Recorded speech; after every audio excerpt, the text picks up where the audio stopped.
Story: The Wolf and Little Ahmed. Once upon a time, in a beautiful mountain village, there lived a boy named Ahmed with his parents. Ahmed was an intelligent, well-mannered, and curious child. He loved nature deeply, especially animals. He would often go to the nearby forest to watch birds, squirrels, and other creatures, writing about them in his diary. One day, Ahmed decided to venture deeper into the forest alone to observe rare birds and animals. His parents were hesitant at first, but after much insistence, they allowed him to go on one condition: he had to return before sunset. Early the next morning, Ahmed set off towards the forest with his diary, a water bottle, and some food.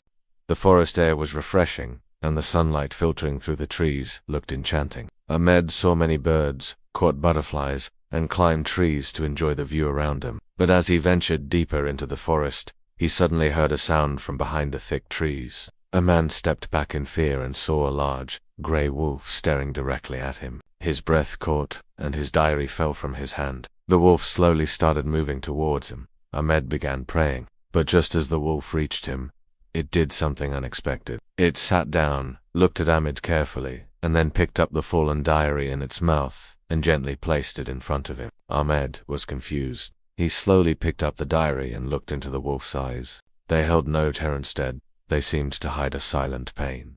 Ahmed thought perhaps the wolf was hungry or injured. He sat down and took out a piece of bread, tossing it toward the wolf. The wolf sniffed it and began to eat. Ahmed noticed that its back leg was injured. He poured some water from his bottle into a small cup and placed it in front of the wolf. To his amazement, the wolf began to drink. Then, Ahmed wrote in his diary, "Today I made a friend, a wolf. He looked dangerous, but inside, he's just another creature who feels pain, gets hungry, and needs love." As evening approached, Ahmed got up to return home. The wolf began walking beside him, but stopped at the edge of the forest. It stood there for a while, looking at Ahmed, then turned around and disappeared into the woods. When Ahmed reached home, he told his parents the whole story. Everyone was amazed, and Ahmed learnt an important lesson: never judge anyone by their appearance. Every creature has a hidden story within,